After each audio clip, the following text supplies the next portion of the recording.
I know. I can't believe it either. I can't believe I've actually picked up my camera. This is inspired by a girl that works for me who basically said, come on, you love it. You love a camera. Sort your shit out. So I thought I would do a video on like an update on my journey because obviously quite a lot has happened recently.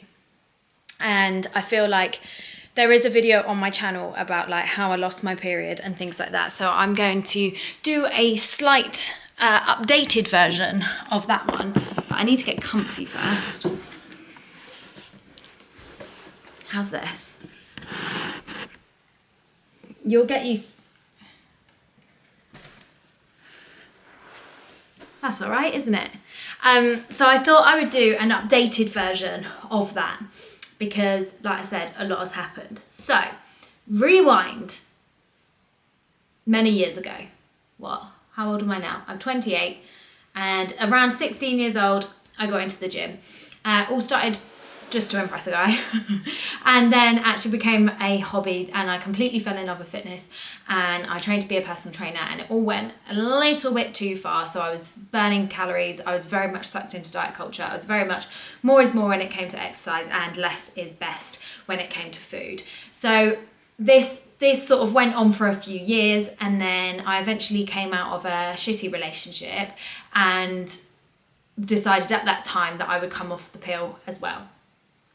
I've been on the pill for a fair few years. So I came off the pill, and I guess, do you know what? I think I came back as a pill was to like take ownership of myself and my body and my life again. I sort of feel like I'm in that sort of phase again. I'm not on the pill or anything, but I feel like I just like, it was like a way to take back my power. Do you know what I mean? And I feel like I'm in that zone now, is like with everything that's gone on with having a baby and things like that. I feel like I'm in the whole like, hang on a second, I've like come out of that like fourth trimester bit, and I'm like feeling a little bit like myself again, and I'm like need to bring myself back to me. Anyway, came off the pill, and then my period didn't return after 3 months. So what they say is when you come off the pill, allow 3 months for your body to adjust, and my period didn't come back.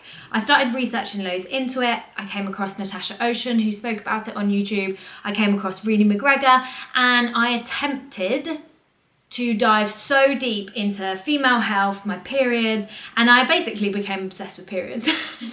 And but what was everything, all of the information that I was consuming wasn't what I wanted to do. So it was basically suggesting that I needed to eat more and move less, and I was like, nah, not happening, because I was like so channeled into this fitness world.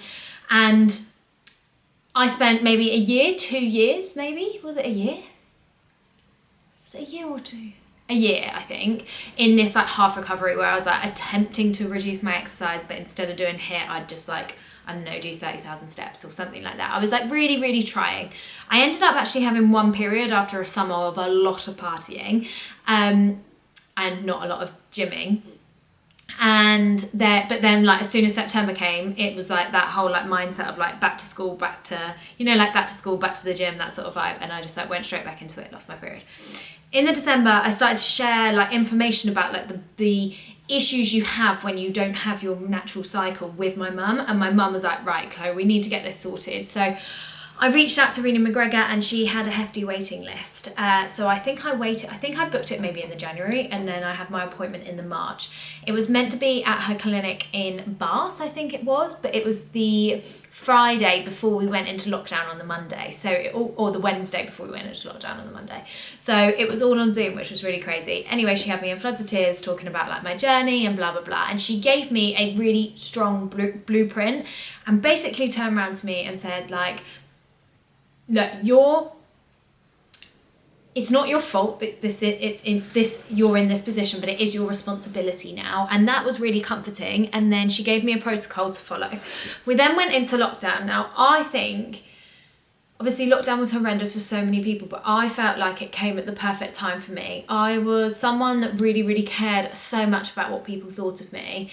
Even though I was like very confident and I was on YouTube and blah, blah, blah, I still really worried about what people thought of me. And I felt like I had such a responsibility to look a certain way as a personal trainer. We go into lockdown and suddenly I didn't have to see everyone all the time, and suddenly people weren't watching what I ate and things like that, and I was able to sort of just do my own thing. So I really dived into, like, sort of accepted the fact that, right, I paid the money for paid the money for Renee McGregor, let's just go for it. And I did, and then I got my period back in the July. Wow. So, got my period back in the July. It was pretty steady for a little bit, and then what did I do? I got my period back in the July. Yeah, that was all fine. I was eating lots, wasn't really exercising. That was then. Then I started working at a gym called Train Fit, and it started to introduce me to functional training, and I slowly started introducing that. I was doing their marketing for them on a Tuesday, and I slowly started to introduce myself to that and loved it. And then my periods became really irregular again. And I think as well, as I started to like go out into the world again, some of my, like, I wasn't quite there with freedom of food, but I was like, definitely I was fueling more and I was eating more carbohydrates, but it wasn't quite enough for my body. And I ended up maybe having like 5 months of not having a period again.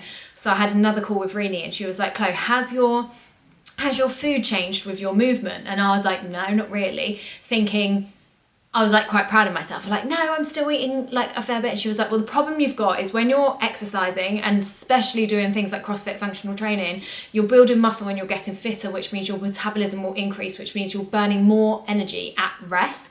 Just by having more muscle, you are burning more energy at rest than as someone that didn't have any muscle. So if I've increased my muscle mass over the past X amount of months, I need to be increasing my food at that time.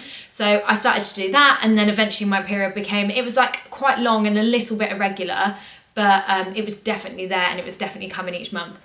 Crazy things in the world happened. That gym ended up shutting down, and me and my friend Dan and my mum went into business together and opened up CrossFit Isca.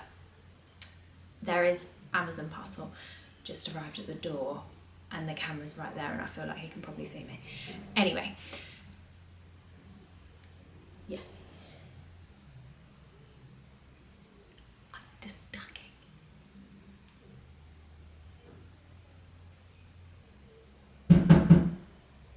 Just gonna ignore him. He's gone.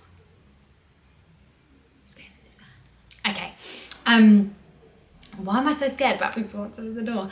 Anyway, yeah, in that time we opened CrossFit Isca, and I became really heavily into CrossFit. My period again was still quite irregular, but I was able to maintain one each cycle. What I realised in like the January time, I'd lost quite a bit of weight, and I needed to sort of, and although I was eating more and I was training more, what actually worked out was that I was actually obsessing about my work. And even though my training and my food were like pretty much the same, I'd say I was like really free around food. I wasn't really scared of any food at that point. I don't think the rest of my lifestyle was matching up. Like, I was still so on the go, like setting up and running CrossFit Isca, plus having my social media agency, plus doing all my coaching and my period stuff. It was just like non-stop, and I felt like I didn't feel like my body was in too much of a stress to be able to have a regular cycle. I actually would go as far as saying I don't think I was having enough fun and just letting go to be able to have a regular cycle. Fast forward to the summer, and I had gained a little bit of weight, and I had a couple, I think they were like getting shorter, so I'd like really worked on it. And I remember one of my friends saying like, do you think that maybe you're just like so obsessed with like not having a regular cycle that's stopping your regular cycle? And I was like, maybe. Anyway, then we went to Glastonbury, and then I went to Spain, and then I came back from Spain and I found out I was pregnant. And I would hands down say I ovulated late, partly because I was probably so stressed up until Glastonbury, trying to make sure everything for the business was absolutely fine for me to go away and potentially have no signal for 5 days. And then I was meant to ovulate the week before, but I don't think, I obviously didn't. And then I think I ovulated like over Glastonbury. Don't worry, no child was conceived over Glastonbury. And then when I got home, I maybe ovulated, and I think I ovulated because I was having fun. I wasn't thinking about it. I wasn't stressed. I was drinking lots. I was eating good food at Glastonbury. We glamped, so I actually was sleeping quite well.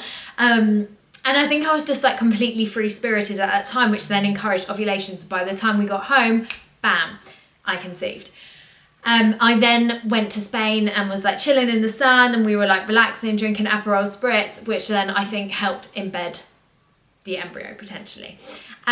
I came home and I was like, oh my God, I feel like I might be getting COVID or something, because my heart rate was so fast, and I felt like I just wanted to like cozy up in bed. It was so weird.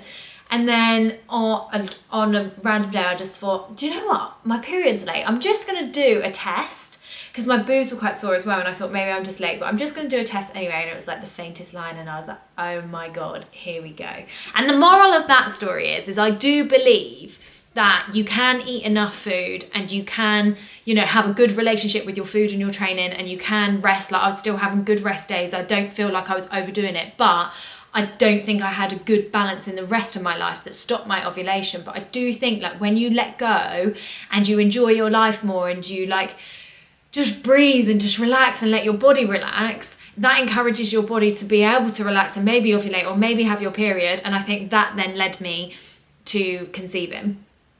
It was a big surprise, but a happy surprise. Like, Tom was over the moon. He's wanted a baby for ages. I was a bit like, whoa, okay, we're doing this. But it also felt so right. I had a chat when I was with my friend at Glastonbury, and I was like, do you know what I've been thinking? Like, if this was my last blowout, I wouldn't actually be angry about it. Crazy. I'm going as far as saying I manifested it. Anyway, then I had a baby, and suddenly then I became pregnant, and my whole world shifted, and suddenly I wasn't training for performance anymore. I wasn't eating to fuel my performance anymore. I was literally eating and training my training became solely for mental health. That really helped my nausea. If I was able to get up and move in the morning, it was able to like set me up for the day and like help with my nausea. And then my food was just basically, I had to consume anything that my body wanted at that time. I went for a stage of like egg mayo sandwiches, burgers. I craved a McDonald's once, went and got it, and like it just wasn't a vibe. And then eventually it all stabled out, because I think it stabled out for me because I stabled out. I started to make sure I was eating enough. I'd sort of dialed down things, and then I started putting in place everything that, oh my God, our life is about to change. So I started outsourcing my work a little bit more, changing how those functions work, knowing that I needed to make space for a baby. Like I said, my training became all for my mental health, and my food became all supporting the baby. And I was going to bed at like 8 o'clock at night. No, sometimes earlier. Who am I kidding? If Tom was on late, I'd just eat dinner and go to bed. And then so we found out in the July, and then in March, on the 20th of March, we gave birth to baby Whale. The reason why it's called baby Whale is because Tom's surname's Whale. I also got engaged in March as well. Wow, so much has happened. Oh, and we've moved into a new house, so a lot has happened. And now I've got a 4-month-old. I'm 4 months postpartum, and I'm trying to figure out where I go from here. I know I really want to help you guys with your periods, your training and your hormones and everything like that. I know I've still got the social media agency, and we've also got CrossFit Iska. There's a lot going on, but I feel like doing this video now feels really right, and it feels like it's really fired me up. I was like quite tired before, and I'm so glad to Rowena, who works for me, who's like really pushed me to do this. So this is like a bit of a nothing video, but also an update video, and I don't know where this is going to go. I really hope, like, because this does fire me up and I love it so much, I really hope we can do something together along this, while also juggling obviously being a mum and my other 2 businesses as well. So I don't know, but and Tom's really supportive of it. Like, when we first met, I was on this all the time. So who knows? But I hope you welcome me back with open arms. I don't know how regular this is going to be, but yeah, this is my life now, and I hope to continue helping you. Maybe. I don't know. Bye.